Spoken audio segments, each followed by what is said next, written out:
আৰু আজিৰে পৰা আৰম্ভ হ'ব মুখ্যমন্ত্ৰীৰ আত্মনিৰ্ভৰ অসম আঁচনিৰ অসমৰ নিবনুৱা সমস্যা হ্ৰাস কৰাৰ লগতে ঔদ্যোগিকৰণৰ এক বাতাবৰণ সৃষ্টি কৰাৰ উদ্দেশ্যেৰে আৰম্ভ হ'ব এই আঁচনিৰ জৰিয়তে উদ্যোগীসকলক স্বাৱলম্বী হ'ব পৰাকৈ আৰ্থিক অনুদান প্ৰশিক্ষণ আৰু বিপণনৰ সুবিধা প্ৰদান কৰা হ'ব 2 লাখৰ পৰা 5 লাখ টকাৰ আৰ্থিক সাহায্য আগবঢ়োৱা হ'ব নিৰ্বাচিত 25,000 যুৱ উদ্যমীক প্ৰথম কিস্তি হিচাপে প্ৰদান কৰা হ'ব 75,000 টকা খানাপাৰাস্থিত পশু চিকিৎসা বিজ্ঞান মহাবিদ্যালয় খেলপথাৰত নিৰ্বাচিত উদ্যোগীক প্ৰদান কৰা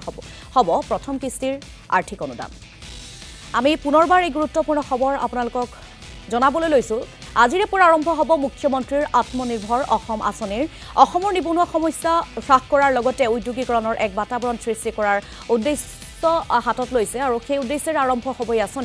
আঁচনিৰ জৰিয়তে উদ্যোগীসকলক স্বাৱলম্বী হ'ব পৰাকৈ আৰ্থিক অনুদান প্ৰশিক্ষণ আৰু বিপণনৰ সুবিধা প্ৰদান কৰা হ'ব 2 লাখৰ পৰা 5 লাখ টকাৰ আৰ্থিক সাহায্য আগবঢ়োৱা হ'ব নিৰ্বাচিত 25,000 যুৱ উদ্যমীক প্ৰথম কিস্তি হিচাপে প্ৰদান কৰা হ'ব 75,000 টকা খানাপাৰাস্থিত পশু চিকিৎসা বিজ্ঞান মহাবিদ্যালয় খেলপথাৰত নিৰ্বাচিত উদ্যোগীক প্ৰদান কৰা হ'ব প্ৰথম কিস্তিৰ আৰ্থিক অনুদান আৰু এই সন্দৰ্ভত মুখ্যমন্ত্ৰী ডক্টৰ হিমন্ত বিশ্ব শৰ্মাই ফেচবুক যোগে জনাইছে কেতবোৰ গুৰুত্বপূৰ্ণ মন্তব্য সৰকাৰি চাকৰি সকলোকে দিয়াটো সম্ভৱ নহয় সেইবাবে ৰাজ্য চৰকাৰৰ হৈ মই ঘোষণা কৰিছিলো যে আমাৰ ডেকা লৰা ছোৱালীখিনিক উদ্যোগ আৰু ব্যৱসায় কৰিবৰ বাবে আমি 2 লাখ টকাৰ এটা নিধি প্ৰদান কৰিম আৰু খুব ভাল কৰি যদি এই 2 লাখ টকা ব্যৱহাৰ কৰি আমি ব্যৱসায় এটা নিৰ্মাণ কৰো ভৱিষ্যতে প্ৰধানমন্ত্ৰীৰ মুদ্ৰা আঁচনিৰো আমি সহায় লব পাৰিম বা মুদ্ৰা আঁচনিৰ জৰিয়তেও আমি এই 2 লাখ টকাক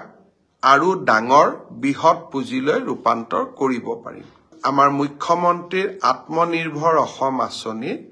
প্ৰথম কিস্তিৰ ধন 30 তাৰিখে ৰাতিপুৱা 10 বজাত আমি গুৱাহাটীৰ খানাপাৰা ফিল্ডৰ পৰা বিতৰণ কৰিম ইতিমধ্যে আমাৰ জিলা উপায়ুক্তসকলে নিৰ্বাচিত ছাত্ৰ ছাত্ৰীসকলক আমন্ত্ৰণ জনাইছে মই আশা কৰিম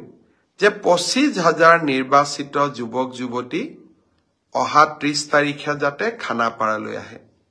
প্ৰথম আমি 75,000 টকা দিম 3 দিনীয়া প্ৰশিক্ষণটো সমাপ্ত হোৱাৰ লগে লগে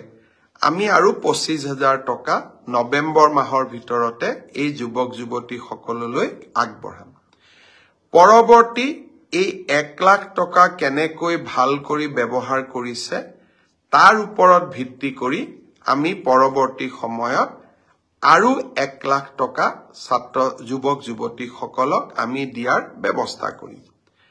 বহুতে মোক সুধে টকাটো ঘূৰাই দিব লাগিব নেকি 1 লাখ টকা ঘূৰাই দিব নালাগে আৰু বাকি 1 লাখ টকাও 3 বছৰ পিছত